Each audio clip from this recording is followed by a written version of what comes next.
जय श्री राम। भारत की पवित्र भूमि जहां इतिहास और आस्था की धाराएं सदियों से बहती आ रही है, वहीं पर स्थित है अयोध्या, मर्यादा पुरुषोत्तम भगवान राम की जन्मभूमि। ये नगरी जो कभी कोसल साम्राज्य की राजधानी थी, आज एक बार फिर इतिहास के स्वर्णिम अक्षरों में अपना नाम दर्ज करा रही है।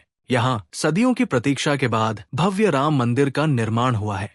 एक ऐसा मंदिर जो न केवल आस्था का प्रतीक है, बल्कि भारतीय संस्कृति और विरासत का भी जीवंत प्रमाण है। अयोध्या का इतिहास त्रेता युग से जुड़ा है, जब भगवान विष्णु ने राम के रूप में अवतार लिया था। रामायण में वर्णित राम कथा त्याग, धर्म और न्याय का एक अमर संदेश है। अयोध्या राम जन्मभूमि होने के कारण करोड़ों हिंदुओं के लिए एक पवित्र तीर्थ स्थल है। सदियों से इस नगरी ने अनेक उतार चढ़ाव देखे हैं, आक्रमण, विध्वंस और फिर पुनर्निर्माण, लेकिन इसकी आत्मा हमेशा जीवंत रही है। लेकिन इस पवित्र भूमि का एक विवादित अतीत भी रहा है।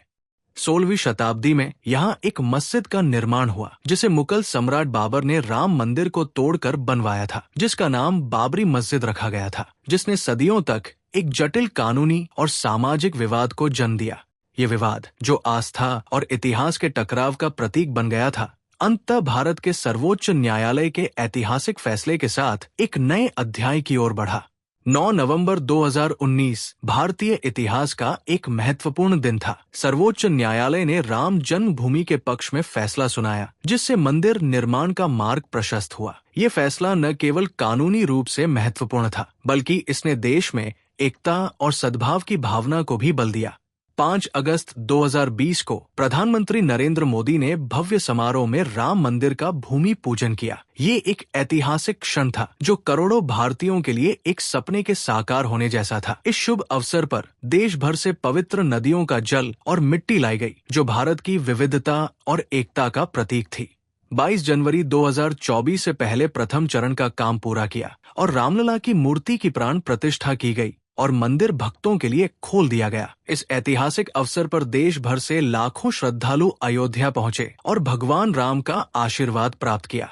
राम मंदिर का निर्माण प्राचीन भारतीय वास्तुकला की नागर शैली में किया जा रहा है। ये मंदिर 101 फीट ऊंचा और इसमें 5 मंडप बनाए गए, जो कि इस प्रकार है: नृत्य मंडप, रंग मंडप, सभा मंडप, प्रार्थना मंडप, कीर्तन मंडप। मंदिर के निर्माण में राजस्थान के बंसी पहाड़पुर के बलुआ पत्थर का उपयोग किया जा रहा है, जो अपनी मजबूती और सुंदरता के लिए प्रसिद्ध है। मंदिर की नींव को भूकंपरोधी बनाया गया है, ताकि ये सदियों तक अडिग रहे। कुशल कारीगर दिन रात इस भव्य संरचना को आकार देने में जुटे हैं और पत्थरों पर नक्काशी कर रहे हैं और इतिहास के पन्नों में अपना नाम दर्ज करा रहे हैं। राम मंदिर न केवल अपनी भव्यता के लिए, बल्कि अपनी विशेषताओं के लिए भी अद्वितीय है। मंदिर में भगवान राम की बाल रूप रामलला की मूर्ति स्थापित की गई है, जो काफी अद्भुत और मनमोहक प्रतीत होती है। मंदिर परिसर में अन्य देवी देवताओं के मंदिर भी होंगे, जो भारतीय संस्कृति की विविधता को दर्शाते हैं। मंदिर में विशाल सभा मंडप, प्रार्थना कक्ष और अन्य सुविधाओं का बहुत अच्छे से ध्यान रखा गया है, जो श्रद्धालुओं के लिए एक आध्यात्मिक अनुभव प्रदान करती है। राम मंदिर के निर्माण के साथ साथ अयोध्या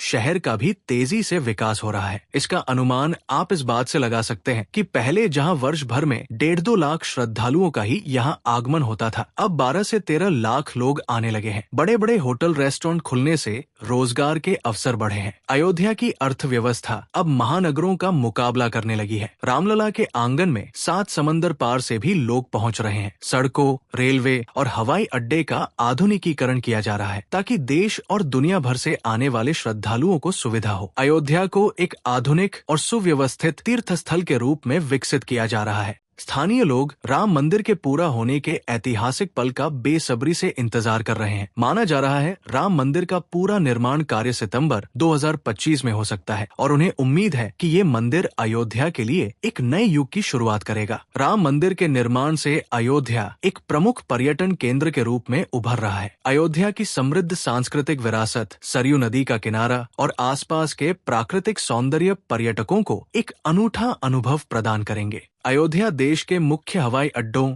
रेल मार्गों और सड़क मार्गों से बहुत अच्छी तरह से जुड़ा हुआ है। अयोध्या का सबसे नजदीकी हवाई अड्डा महर्षि वाल्मीकि इंटरनेशनल एयरपोर्ट है, जो कि अयोध्या में 2023 से लोगों के लिए खोल दिया गया था। आप दिल्ली, मुंबई, बंगलौर, हैदराबाद जैसे प्रमुख शहरों से अयोध्या के लिए सीधी उड़ानें ले सकते हैं। अयोध्या जंक्शन एक प्रमुख रेलवे स्टेशन है और ये देश के कई बड़े शहरों से जुड़ा हुआ है। दिल्ली, मुंबई, कोलकाता, चेन्नई, वाराणसी, गोरखपुर आदि से अयोध्या के लिए सीधी ट्रेनें चलती है। अयोध्या राष्ट्रीय राजमार्ग 27 और राष्ट्रीय राजमार्ग 330 से जुड़ा हुआ है। आप यूपीएसआरटीसी की बसों या निजी बसों से अयोध्या पहुंच सकते हैं। दिल्ली, लखनऊ, कानपुर, वाराणसी, गोरखपुर जैसे शहरों से अयोध्या के लिए सीधी बस सेवा उपलब्ध है। आप टैक्सी या निजी वाहन से भी अयोध्या जा सकते हैं। अयोध्या में ठहरने के लिए विभिन्न प्रकार के विकल्प उपलब्ध हैं। अयोध्या में कई धर्मशालाएं हैं जो कम बजट में ठहरने के लिए अच्छी जगह है। ये धर्मशालाएं अक्सर मंदिरों या ट्रस्टों द्वारा संचालित होती है और यहाँ सादे कमरे और भोजन उपलब्ध होते हैं। अयोध्या में कई गेस्ट हाउस भी हैं जो धर्मशालाओं से थोड़े अधिक आरामदायक होते हैं। यहाँ आपको निजी कमरे और अन्य बुनियादी सुविधाएं मिल सकती है। अयोध्या में अब कई अच्छे होटल भी खुल गए हैं जो विभिन्न श्रेणियों में उपलब्ध है। यहाँ आपको आधुनिक सुविधाएं, आरामदायक कमरे और अच्छी सेवाएं मिलेंगी। आप अयोध्या में होमस्टे का विकल्प भी चुन सकते हैं जहाँ आप स्थानीय लोगों के घरों में ठहर सकते हैं और उनके संस्कृति और जीवन शैली का अनुभव कर सकते हैं। आप सभी अपने बजट के अनुसार अपनी यात्रा, रुकने और खाने का प्रबंध कर सकते हैं। अगर आपको वीडियो की जानकारी अच्छी लगी तो लाइक